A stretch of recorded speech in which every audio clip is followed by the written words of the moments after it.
와인처럼 잘 익은 뉴스, 딱 맞게 골라드리는 경향시소. 시사 소믈리에 임지선입니다. 지난 23일 서울 어린이대공원에서 얼룩말 세로가 동물원을 탈출하는 일이 벌어졌습니다. 이 세로가 서울 시내를 활보하는 SNS 촬영 영상들이 화제가 됐는데요.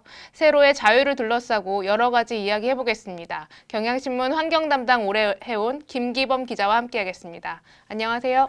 안녕하세요. 경향신문 정책사회부에서 환경을 담당하고 있는 김기범 기자라고 합니다. 네, 지금 세로 탈출이 한창 화제였는데 근데 세로는 왜 탈출했나요?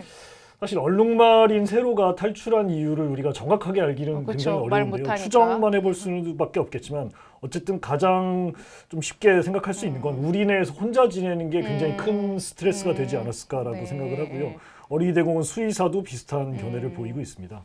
2021년에 엄마인 루루, 2022년에 아빠인 가로가 사망을 했고요. 엄마 아빠가 다. 네, 연달아 사망을 했고 형제자매들은 이미 뭐 다른 동물원으로 다 보내진 뒤였기 때문에 여러분들도 뭐 영화나 뭐 이런 그 라이온킹 같은 애니메이션에서 보듯이 무리를 지어 사는 얼룩말이 혼자 산다는 거는 굉장히 스트레스가 큰 일이었을 것 같아요. 네. 이 세로가 나이가 어떻게 되나요? 새로 2019년생이고 이제 뭐 사람 나이로 치면 한 10여 살 정도 어린이 청소년이라고 어린이야. 보시면 됩니다. 혼자 있는 게 당연히 스트레스 받았을 만한 일인 것 같아요. 네, 어린이대공원을 운영하는 서울시설공단이 지난 1월에 올린 쇼츠에는요. 엄마 아빠 껌딱지였던 세로가 부모를 잃고 반항을 시작했다. 이런 내용이 나오기도 슬픈 내용이네요. 실제로 세로가 많이 예민한 모습을 보였었나요?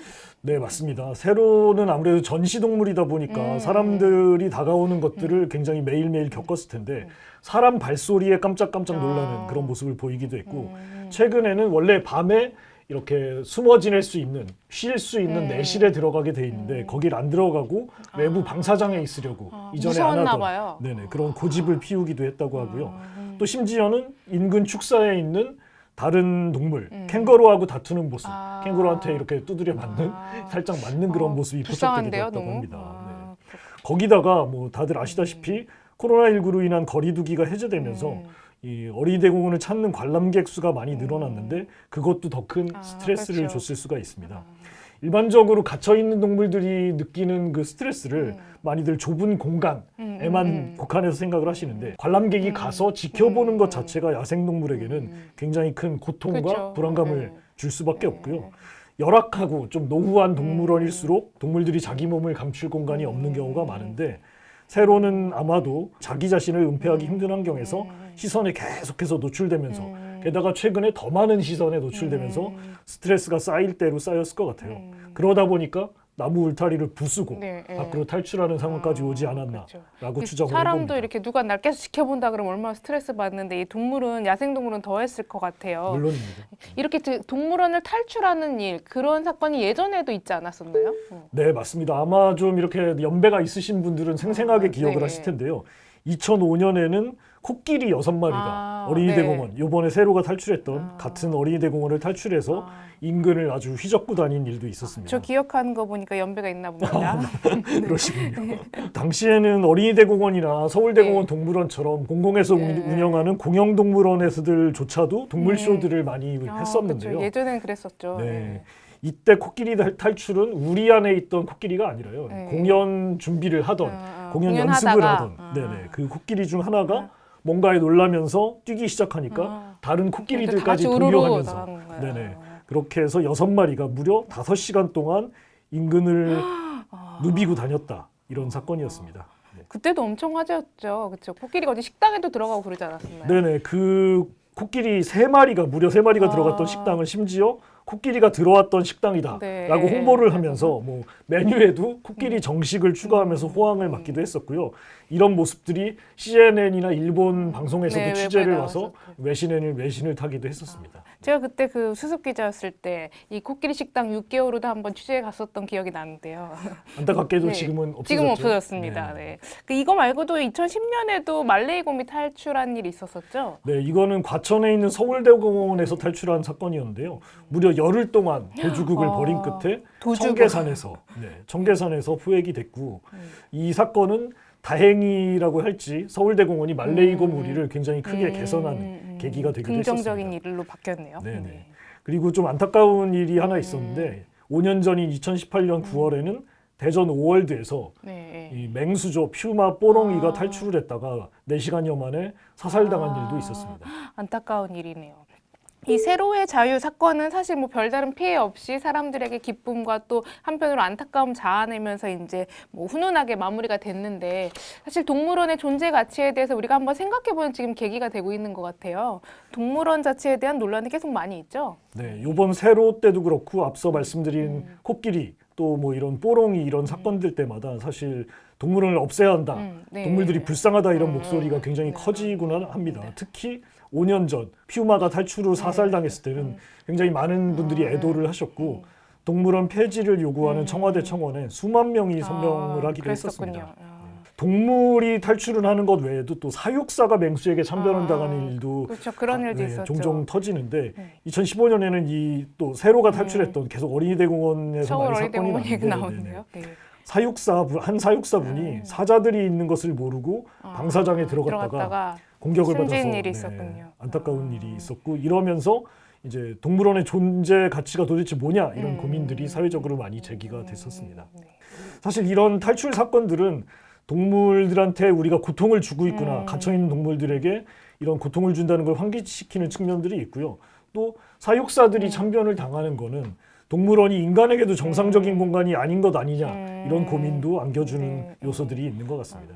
또 가끔 동물원 보면 이렇게 좀 동물들이 비정상적인 행동을 하는 경우도 좀 많이 있지 않나요? 네, 맞습니다. 이 학술용어로는 정형행동이라고 하는데 정형행동. 네, 흔히 동물들의 정신병 증세라고 말을 하는데요. 그런 분들도 있구나. 대체로 지능이 높은 동물들이 특정한 목적이 없는 무의미한 행동, 예를 들어서 우리뇌를 계속해서 끊임없이 왔다 갔다 하는 거. 제가 어렸을 때 본 어떤 침팬지는 계속해서 이런 행동을 반복하고 있었어요.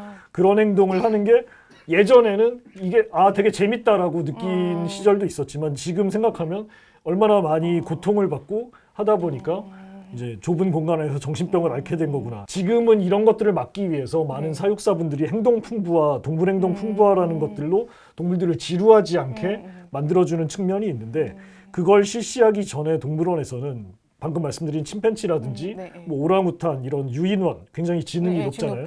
또 이제 늑대, 곰, 코끼리 이런 유인원 외의 포유류 중에서도 지능이 높은 친구들은 거의 예외 없이 이런 정형행동을 보이곤 했고요. 지금도 아마 집 주변의 열악한 동물원에 가시면 아주 쉽게 관찰을 하실 수 있을 겁니다. 이게 그러니까 자기 갇혀 있다라는 거를 인지하기 때문에 이런 행동을 보이는 건가요? 갇혀 있는 거 자체를 인지하는지는 모르겠지만 굉장히 답답함을 느끼고 굉장히 강한 스트레스를 받으면 그거에 따른 뭐 증세라고 많이들 볼 수 얘기를 합니다. 있는구나.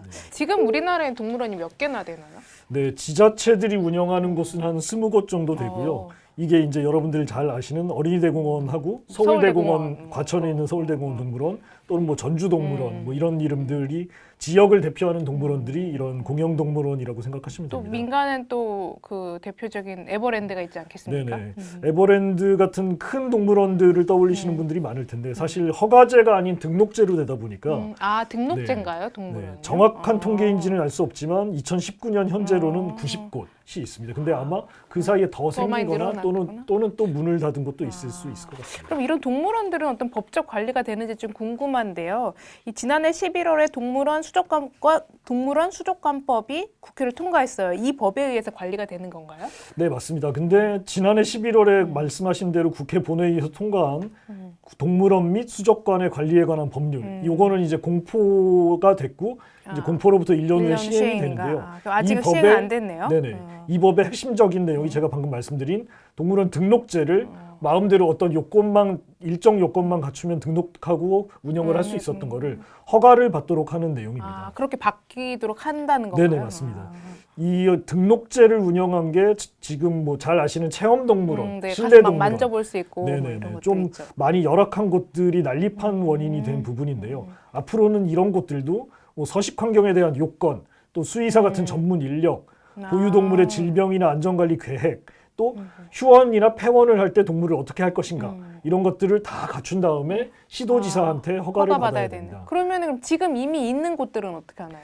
기존에 있는 곳들은 조금 유예 기간을 줬는데요. 한 6년 이내에 허가 기준을 다 갖추면 계속 운영을 할 수가 있습니다. 6년은 상당히 긴데요. 많이 길죠. 네, 그렇군. 이 법에는 또 다른 목적 같은 것들, 뭐 또 다른 금지한 내용들이 혹시 있나요? 이 법이 굉장히 좀 획기적인 내용들을 담고 있는 게요. 공중의 오락 또는 흥행을 목적으로 동물에게 불필요한 고통, 공포, 스트레스를 가하는 올라타기, 만지기, 먹이주기 등의 행위를 금지하는 내용도 들어있는데요. 아까도 언급했었던 동물쇼, 흔히 이제 딱 쉽게 생각하시면 원숭이쇼, 돌고래쇼 그런 것들이 있죠. 그리고 또 이제 그 거제 시월드라고 굉장히 악명 높은 수족관이 있는데 거기서 벨루가에 타고 만지고 지금도 타나요? 네네 그런 것들이 금지될 것으로 보입니다.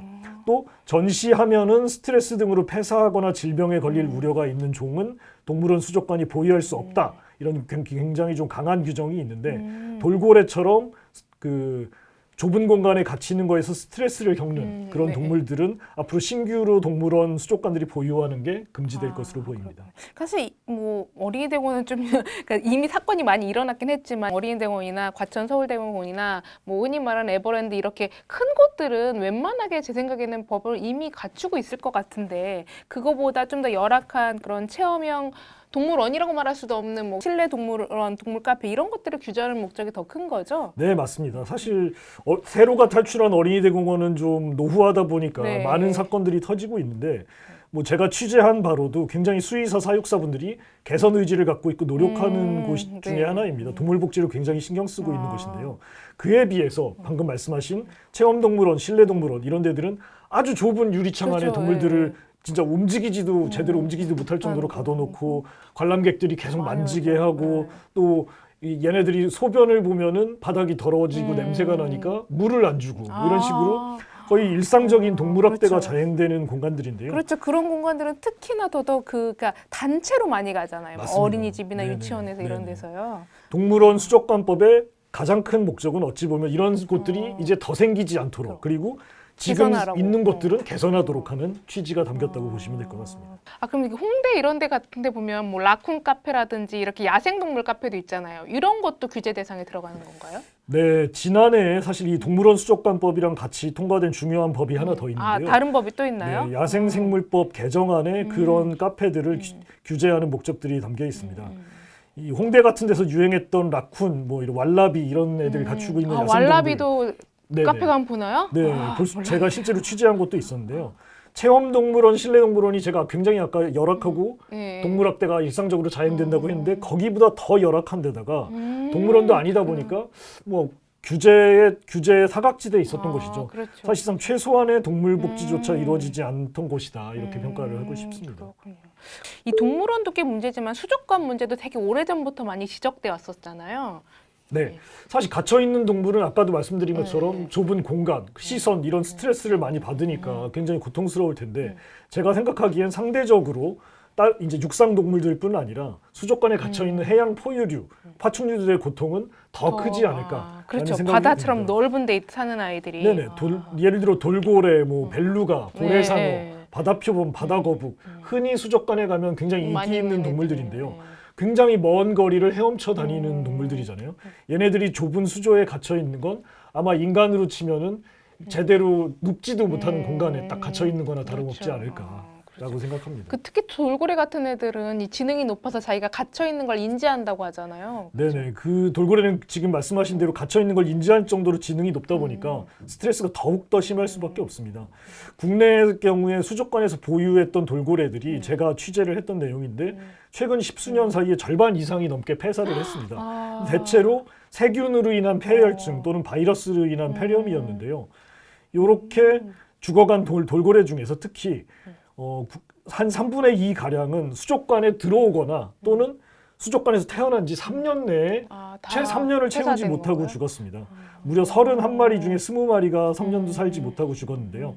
해양동물들을 전문으로 다루시는 수의사들에 따르면 돌고래들이 이런 질병에 걸리는 건 좁고 열악한 환경, 이게 굉장히 큰 원인이겠고 거기다 또 아시다시피 돌고래는 무리 생활을 하는 지능이 높은 동물인데 무리 생활을 못하는 것으로 인한 스트레스 이런 것 때문에 면역 체계가 약해지다 보니까 야생에서는 견뎌낼 수 있는 세균이나 바이러스를 견뎌내지 못하고 폐혈증, 폐렴. 폐혈증이나 폐렴 이런 것들이 네네. 다 바이러스에 의해서 면역력이 약해서 생기는 것들이니까. 네네. 요 대부분 사인이 이런 질병들입니다. 그런 걸 보면은 아마 어린 돌고래들이 쉽게 죽어나가는 것도 비슷한 원인이 아닐까라고 추정을 너무 해봅니다. 마음이 아프네요. 이 해외에서는 동물원 관련 움직임은 좀 어떤가요? 뭐 무조건 동물원을 폐쇄하진 않을 것 같은데요.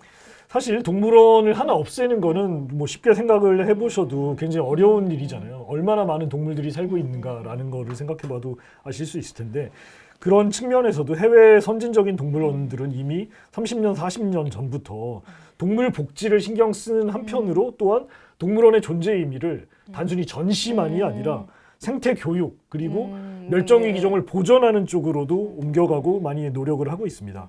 쉽게 말씀드리면 동물원 자체는 유지하지만 동물들에게 불필요한 고통을 주지 않으려고 애를 쓰고 그런 동시에 자기 자신들을 유지하려는 어떤 존재 가치를 얻으려는 노력인데요. 저도 이제는 미국에서 시월드를 갔었었는데 그 쇼를 하기 전에 사실 쇼를 봤는데 쇼를 하기 전에 엄청나게 자신들이 생태 그 활동을 하고 바다에 쓰레기를 수집하고 돌고래를 위해 이런 걸 한다라는 거 굉장히 강조하더라고요. 네네. 제가 뭐 이제 유럽에 있는 동물원들이랑 뭐 몇 나라 동물원들을 네. 좀 취재를 해봤는데 제가 가본 곳에서도 쇼라는 이름 대신에 생태 설명회. 우리나라도 대체로 생태 설명회로 많이 이름을 바꿨거든요. 그런 식으로 하면서 방금 말씀하신 대로 어떤 그런 자신들의 생태적인 노력, 종보전 노력들을 많이 얘기를 합니다. 이 10년 전만 해도 이 과천 서울대공원에도 제 기억에도 돌고래 쇼가 있었던 것 같아요. 근데 요즘은 거의 다 없어졌죠? 네, 뭐 십몇 년 사이에 굉장히 우리 사회가 많이 바뀐 부분인데요. 이 돌고래 쇼 같은 경우도 동물복지 관점에서 많은 시민들이 문제를 제기했던 내용이죠. 지금은 돌고래 쇼를 하는 수족관이 그 아까 말씀드린 거제시월드라는 벨루가 얘는 돌고래는 아니고 흰고래라고 불리는 애인데 큰 애죠, 네네, 엄청. 그 거제시월드를 제외하고는 완전히 사라진 상태입니다. 뭐 잘들 아시는 남방 큰 돌고래 제돌이 같은 경우는 제주 바다에서 불법 포획된 다음에 서울대공원으로 옮겨져서 한참 쇼에 동원 당하다가 뭐 굉장히 많은 분들이 노력을 해서 방류를 했고요. 이후로 차례로 다른 돌고래들도 방류를 하면서 완전히 돌고래 쇼가 중단이 됐습니다. 그래서 우리는 돌고래 쇼를 보러 가면 안 되는 건가요?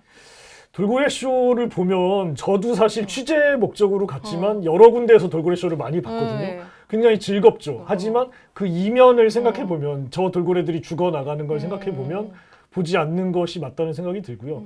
예를 들어 일본 오키나와에 있는 추라우미 수족관 거기에 고래상어를 굉장히 큰 개체를 거대한 수족관에 넣어놓는데 고래상어를요? 네네. 어떻게 잡았대요? 끊임없이 잡아다가 얘가 스트레스를 못 견디고 죽으면 또 새로운 잡아요? 애를 넣어놓고 뭐 이런 식으로 반복을 하는데 굉장히 좀 끔찍한 일이라는 생각이 들고요. 저도 동물을 보는 걸 좋아하다 보니까 이런 취재를 하고 있지만 뭐 이런 것들을 보이콧하는 게 동물 복지에 대한 인식을 가지신 분들은 올바른 태도가 아닐까라는 생각을 저도 합니다. 돌고래 쇼를 보러 가면서 사실 저는 별로 보고 싶지는 않았지만 아이가 보고 싶어해서 보러 갔는데 보고 나서 사실 이건 보는 건 옳은 건 아니야라고 이야기를 하면서 이게 도대체 무슨 어불성설인가라는 생각을 했거든요. 그게 참 이게 좀 딜레마인 것 같습니다. 일종의 다크 투어리즘으로 생각하시면 될 것 같아요. 다크 투어리즘 어렵습니다. 알겠습니다. 오늘 말씀 여기까지 듣겠습니다. 네, 감사합니다. 감사합니다. 얼룩말 세로는 서울 시내를 3시간 누비고 다녔는데요. 그 3시간의 시간이 세로에게 어땠을까요? 무섭고 외롭지 않았을까요? 세로의 3시간은 우리에게 많은 질문을 던져줍니다. 함께 사는 지구라는 차원에서 여러분도 함께 생각해 보셨으면 좋겠습니다. 지금까지 경향시소였습니다.